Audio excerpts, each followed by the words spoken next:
Hey, Closet Busters, come on and gather around. It's time once again to kick down those closet doors of life. We're here to escape our BS, explore our fears, and elevate our self-expression.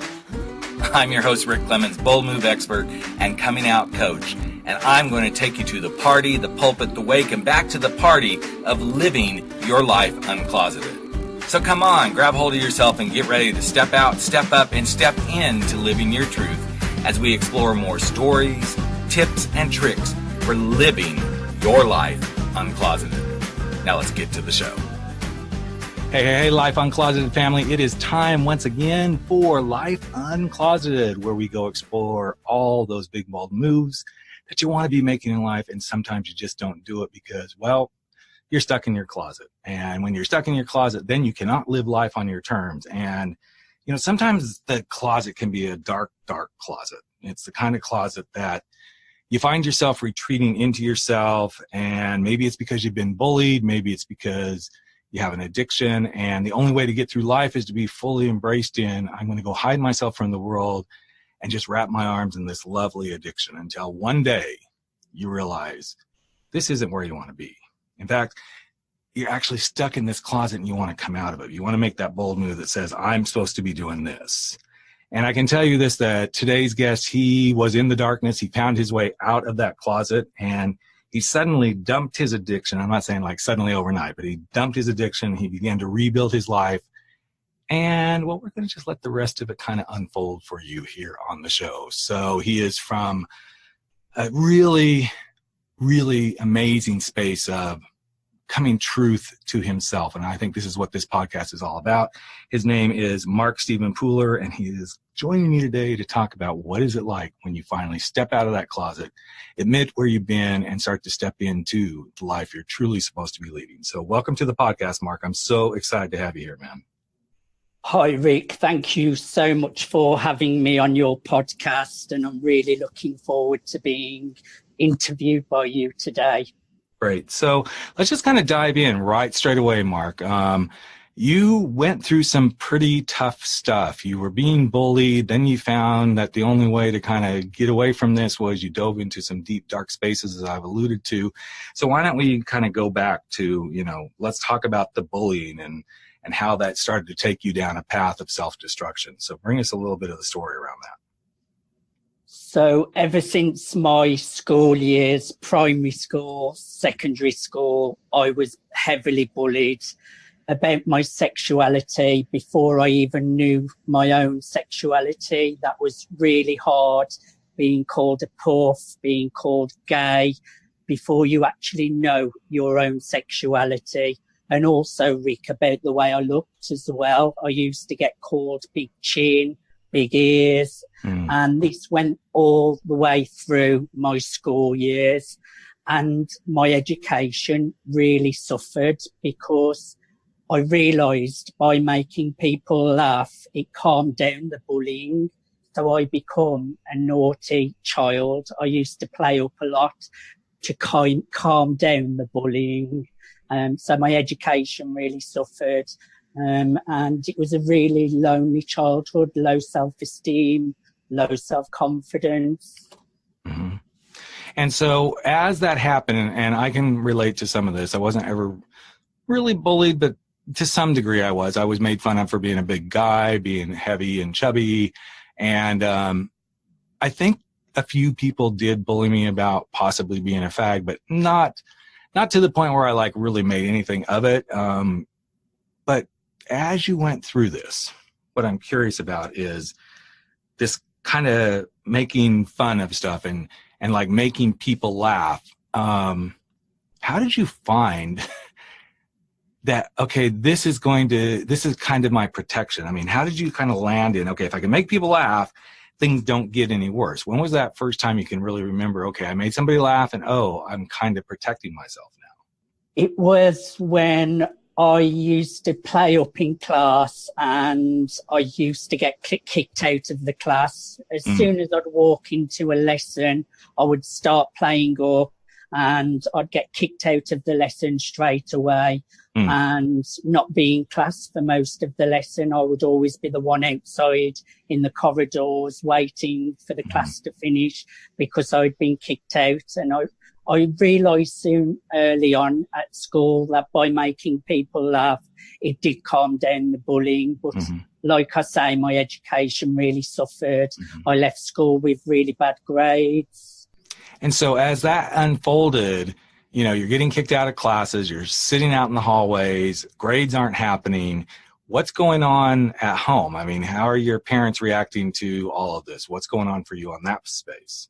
I was very sheltered at that time. I used to spend a lot of time in my bedroom on my own because deep down I knew I was gay and I was trying to hide who I was. I'd got self-esteem issues. I didn't feel like I could talk to anyone. So I used to spend a lot of my time in my bedroom on my own. And by the age of 15, I actually left school before my 16th birthday. And that was when I started to play up at home. My mum couldn't control me. My dad couldn't control me. And that was when my drug taking started, when I was 15 years old, trying to block some of the pain that I was going through.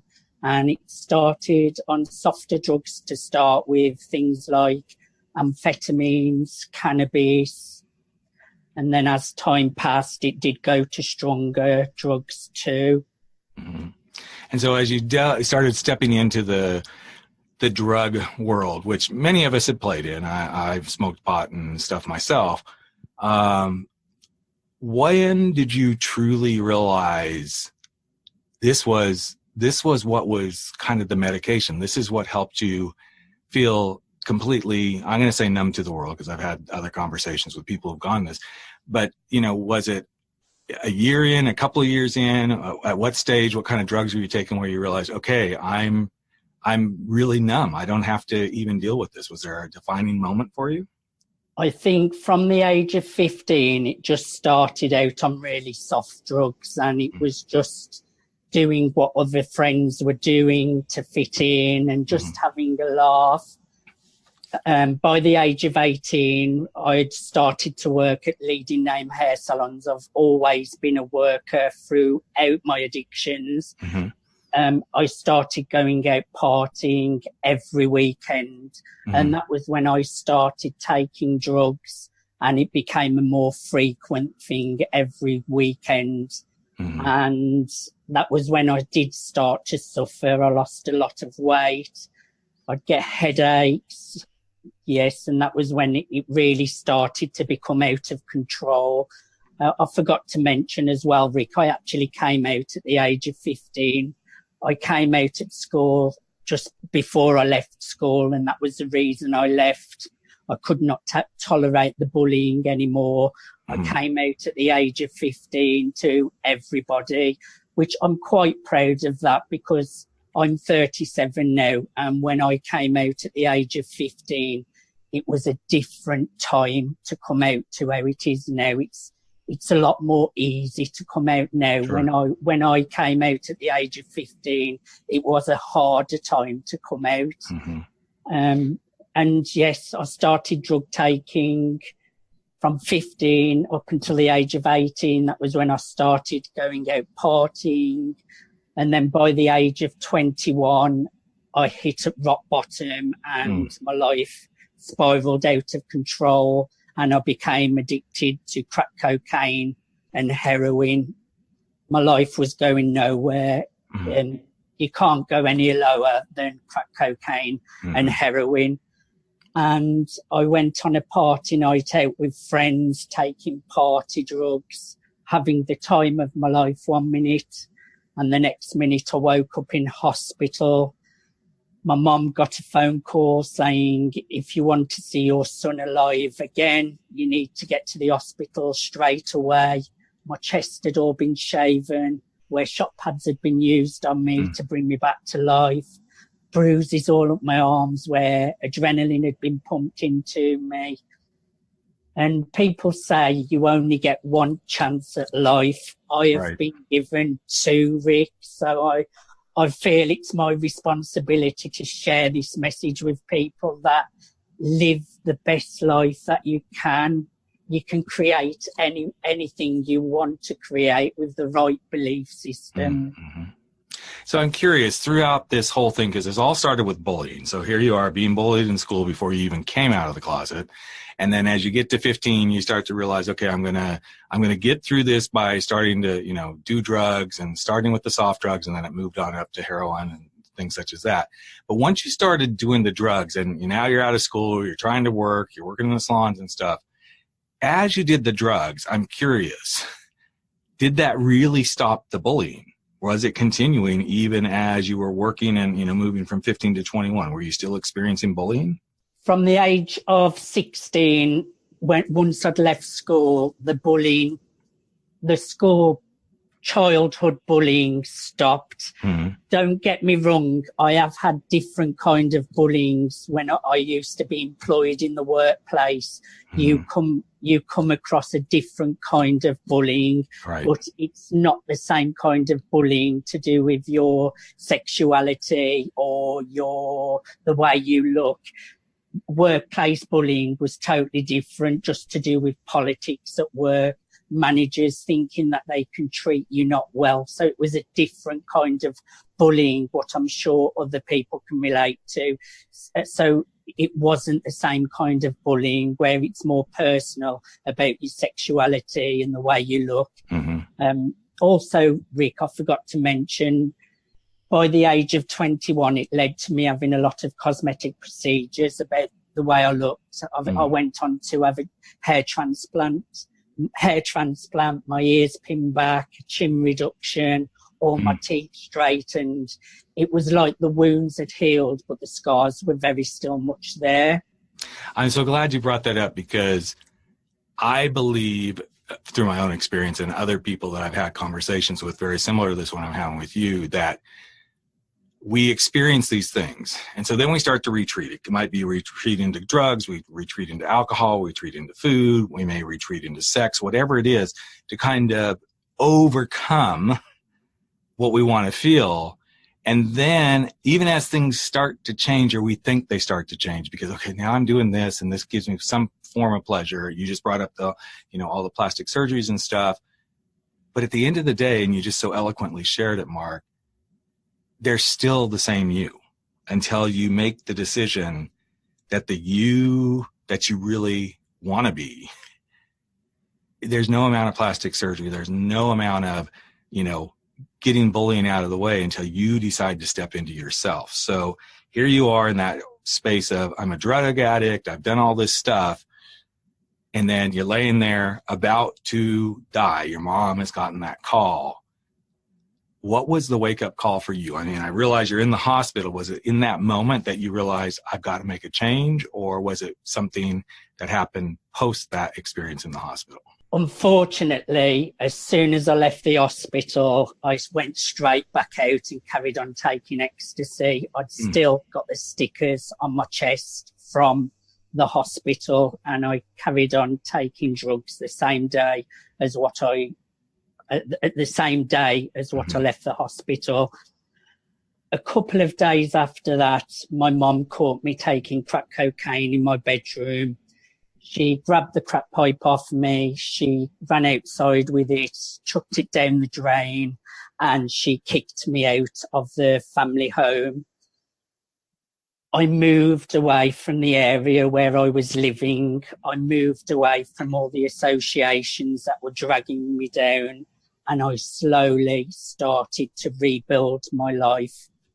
I give up the strong drugs, crack cocaine and heroin, straight away, just by using the power of my mind. I didn't see a doctor. I didn't have any medical help. I literally give up crack cocaine and heroin just by working on my mindset. At the age of 25, I got into a relationship for 5 years, and my partner was an alcoholic. And it went from me being really selfish, always thinking about myself. I had someone else to look after, someone who'd got real problems. He had a couple of times where he tried to commit suicide. I used to get calls on a Saturday morning saying, we've got your partner in a police cell. He's been found fighting. Mm-hmm. And that was when I really started to grow up, because it was no longer just about me. I had someone that I had to look after. And I really feel that 5 years was a big turning point in my life, Rick. Well, it sounds like from what you're sharing that, and I've seen this in many people, myself included, that when you become, I'm going to call it responsible for someone else, and that someone else starts to actually reflect back to you things that you've either experienced in yourself, seen in yourself, experienced in life that keep showing up, that's usually when the door opens, the light bulb goes off, and you're like, I got to do something. This isn't working. And as hard as it is to have those mirrors reflected back to us, it's often the best lessons that we learn, so that, as you've said, Mark, you shift into this new mindset. You were already kind of there from what you've shared. You've already started to shift the mindset. You've gotten off your drugs. But it sounds like seeing him in that state was kind of the final piece of, I've really got to do something. I've got to move forward. So from that space, what did you start to find yourself capable of doing? And I know there's got to be some challenges in there. It wasn't like, okay, I see this now, everything's going to change completely. There had to be still some struggles and stuff to really move beyond that. It was a hard 5 years. He was a great person, but when he had a drink, his personality really changed. There were lots of learning curves. I had to grow massively. But by the age of 30, once the relationship was finished, I was still working for big brand name hair salons, and by the age of 30, I'd had enough of working for other people and making money for them and not making a lot of money for myself. Mm-hmm. So I left a paid job, having a mortgage to pay, and I set up in business for myself as a freelance hairstylist. Mm-hmm. I did that business for 12 months, and then I joined a network marketing company, and I did network marketing for 2 years, and I did amazing with it. I built a team of 50, recruited into 6 different countries. And that was what opened me up to the world of personal development and the world of social media, how to brand, how to gain clients, how to sell products. And 2 years into that business, I realized I wasn't following my true passion. I used to watch the motivational speakers at the network marketing events, sharing their stories, and it clicked. I thought, that's what I want to do. I want to share my story and my message. I want to be a speaker. So I jumped in the deep end 2 years ago into becoming a speaker. Within that time, I've become a published author. I've spoken all over the United Kingdom. I'm appearing on radio, television, international media, and I've also built a successful public speaking coaching business too. So let me ask you this. There's a lot of stuff that's happened. You went from, bullying to drug addict to relationship that really wasn't working, but it gave you the insights. What's the thing that most kept compelling you to keep moving forward, Mark? Being totally honest, a couple of bad relationships where people have undervalued me and made me feel that I'm not worth anything really pushed me to say no one is going to treat me as though I'm not worth something. So a couple of failed relationships where people have undervalued me has rocketed me to really better myself. And also network marketing really did help, because I really started to get into the world of personal development, spirituality, working on my mindset. And that was when I really started to move forwards with my business and with my life too. So there's a lot of stuff going on out here in the world where a lot of talk around mindfulness and awareness and consciousness. I'm curious, what does mindfulness mean to you? I mean, it sounds like I can hear from what you're saying, there's definitely some mindfulness and awareness of self that's happening. But when you hear those terms, what does mindfulness mean to you? I think mindfulness is taking control of your own life, taking control of your own choices, and just some simple steps can have a massive impact on the choices that you make and the results that you create in your life. And I always say gratitude, visualization, and meditation. These are things that I make sure I do every single day. I count my blessings just from the simple things, from the air that I breathe, the car that I drive, the cells in my body, the clients that I have. I literally list in my mind every single thing that I'm grateful for. I visualize the future that I want to attract, the person I want to become. And I also meditate for a minimum of 10 minutes every day. So for me, mindfulness is just taking control of your own life, your own decisions. I believe, Rick, that if you work on your own belief systems and you really start to be more mindful of the choices that you make every single day, it leads to a better reality. I agree. And what I love about what you just said, Mark, is we all kind of hear the words, well, it's you and your choices. And okay, I get it. And we kind of brush that stuff off. Then we'll hear, well, it's about your own attitude, or it's about what you visualize for your life. And we've gotten so used to hearing these things that we just kind of take them in and we move on. And what I love to challenge people to think about, especially as they're listening to this podcast, is what does that really mean for you as a person to make a choice? What does that really mean for you personally to think of visualization for your own life? What does that mean for you to control your own life? And really go deep, because I think we've become so accustomed, especially in the personal development world, that these are buzz phrases that show up all the time.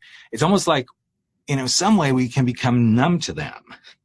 But the thing that we don't do very well, or at least my perspective that a lot of people don't do very well, is they don't make it personal. If I visualized my future life, what would that do for me? If I made the conscious decision to truly control my choices, to truly look at each and every choices I'm making and ask, is this the right choice? Is this the one I want to make? Does this make the most sense for me? If we took just a few moments, and it doesn't take a long time, and I'm not talking about getting stuck and spiraling down into it too deep, but it's like a choice shows up and we're like, okay, yeah, I'm just going to do this. Now, sometimes we can do that. That's okay. But I think we've become so inundated with some of these phrases that now we just go, okay, whatever. Instead of taking the time and saying, for me, in my life, where I'm at now, what would be different for me if I truly began to control my choices? If I truly began to be in gratitude, if I truly began to visualize what I really want, and if I took the steps. You don't have to necessarily meditate. I think people meditate more than they realize they do, because anytime you're in deep thought, to me, it's a form of meditation. You're like allowing yourself to be focused on something. Even though I know meditation is about clearing the mind and everything, sometimes I think you can be in active meditation. You can be in physical meditation. And I'm so glad you brought this up, Mark, because this is something I have been toying with, of really helping people take some of these standard phrases and go personalize them to you. Because I think that's when people can actually take action. I'm just curious, now that I've kind of gone on my own little soapbox about all that, is there anything that I just said that you'd like to add to, or that resonated, that helps you as you're working with clients move them forward? Definitely. I think with visualization and gratitude, it makes every day, all those tasks that you are doing to get to that future so much easier. So if you are doing visualization to a big destination end goal, every day the little steps you are taking to get to that end destination will be, those steps will be easier to take because you've already visualized yourself there. Mm-hmm. The same with gratitude. It just makes you feel so much better counting all of the blessings. What so many people don't count their blessings from the water that you drink every day. There are people in there are people in the world having to carry their own water. You should count every single blessing because it makes you feel better.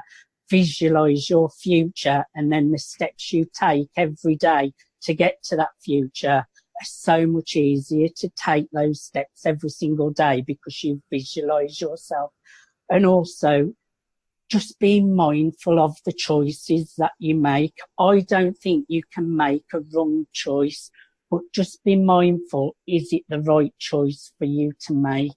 Also, Rick, a lot of people carry on doing the same thing every day, even though that they're not happy in what they're doing. And I always say there's more than one path to your end destination.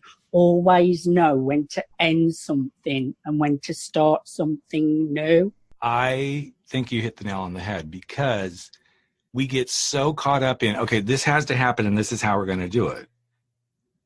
But there is another way, and there is another way, and there is another way. In fact, a friend of mine, Chris Gillibo, who does the World Domination Summit, I was listening to his Side Hustle podcast while I was driving yesterday back from Southern California, and this actually came up in one of the podcasts that there is another way.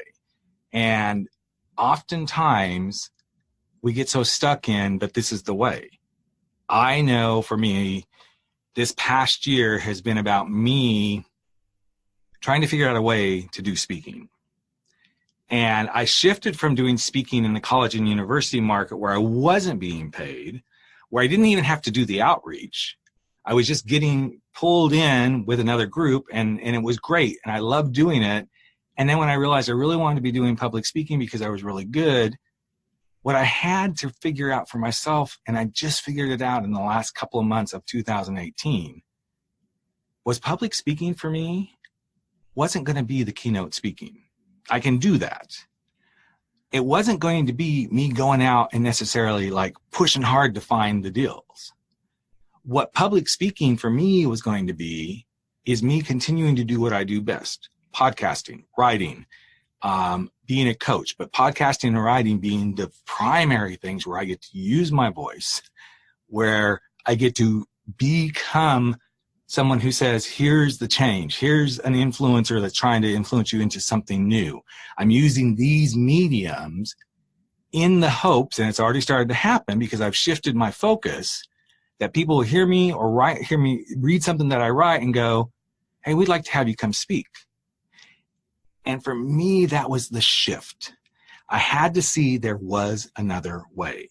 And that other way actually fits much better for me than the traditional route of a lot of speakers. And I'm not saying either one is right or wrong. I'm just saying find what works for you, which is basically what you just said too, Mark, and move it forward that way, because there will always, always be another way, in no matter what you do. I'm a big believer there's infinite possibilities, parallel realities, if you want to call it that. Yep. There are infinite possibilities, and tune into whichever reality you want to create and do what makes your heart sing, follow the path, what makes you happy. And I relate to you on that. You are going with what your strengths are and what you enjoy. And it's similar with me. I know with me interviewing people, I love doing that and I'm good at it. And that's the path I've gone down, to really do a lot more interviews because I'm good at that. I don't enjoy writing as much, so I've calmed down on the writing a bit. I don't think there's any wrong or right way. I think just do what resonates with you the most. Mm-hmm. And too often, and this is where I believe mindfulness really starts to step forward. I'm glad you used the last phrase you said, do what resonates with you the most. Too often, the wrong kind of mindfulness, and I don't know that's really what I want to say, but I'm going to say that. The wrong kind of mindfulness intervenes when you're doing what resonates with you most. And then suddenly the mindfulness that's actually off track is saying, oh, yeah, but what about what they're doing? Or, well, look what they did. You're not them, whoever them is. Yes, look to others and see how they're doing that. But if you go down a path that is not who you are, you will never succeed. If you go the path using input from what you see others doing and go, okay, now let's see, I'm going to pull this piece of that, and I'm going to pull this piece of that, and this piece of that into how it works for me, you will be much more successful.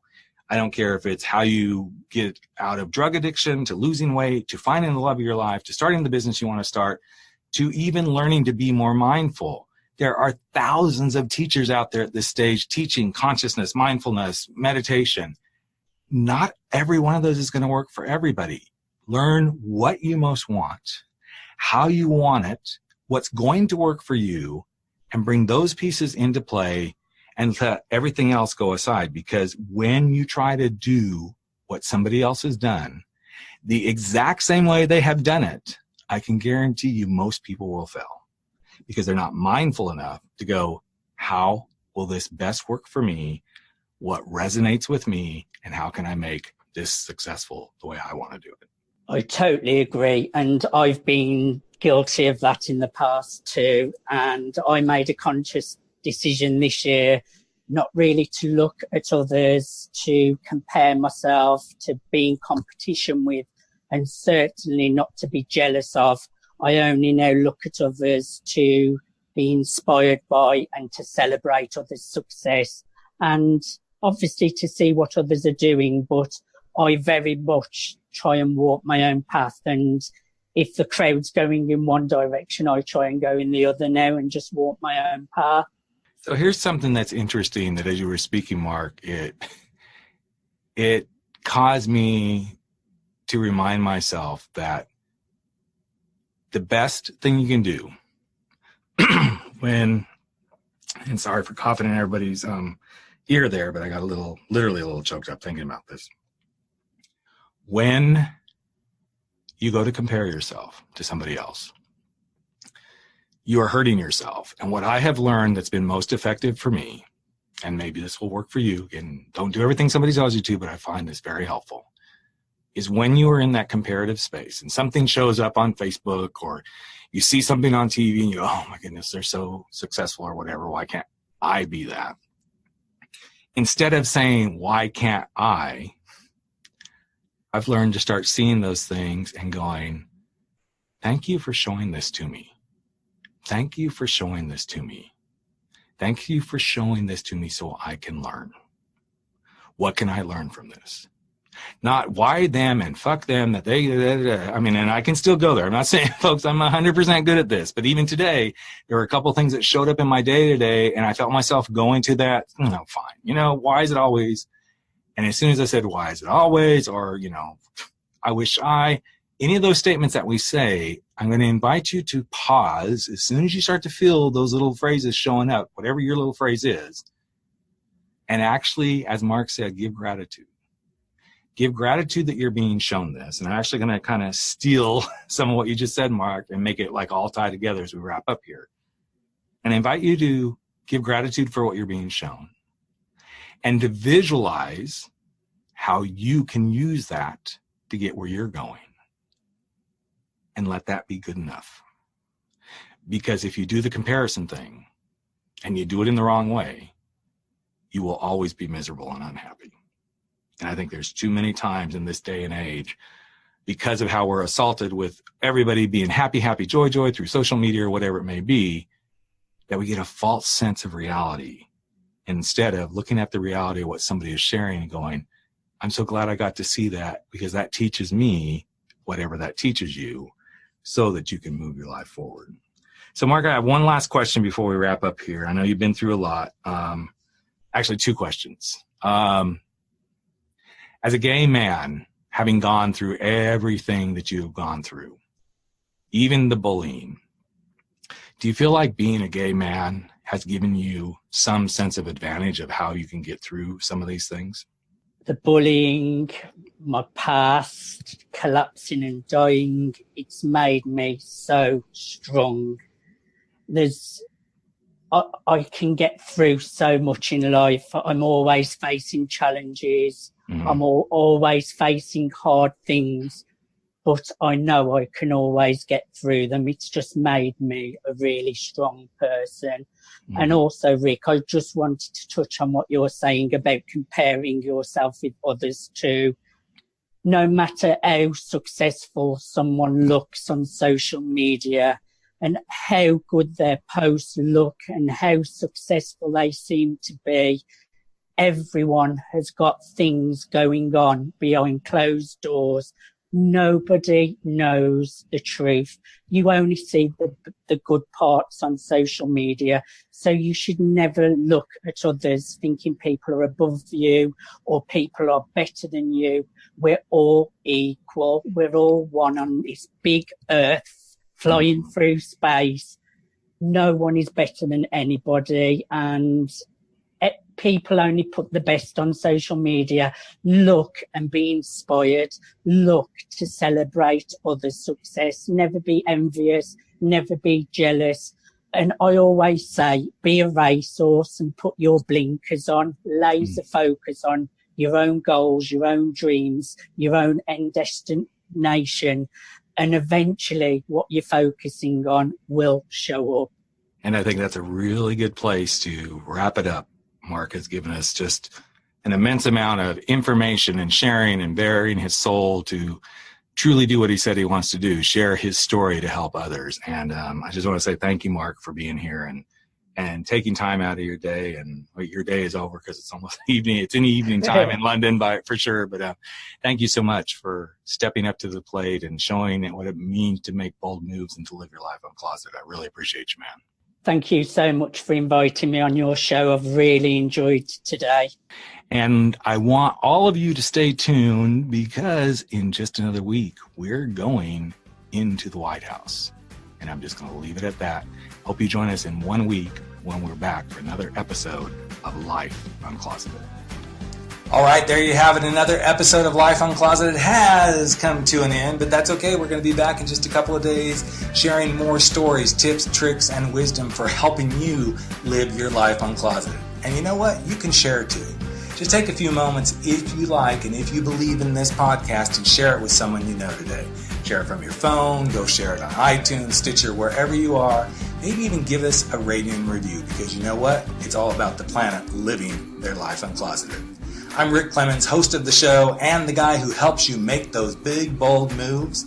And I hope you never stop stepping out, stepping up, and stepping in to living your life uncloseted. Catch you real soon. Take care, everyone.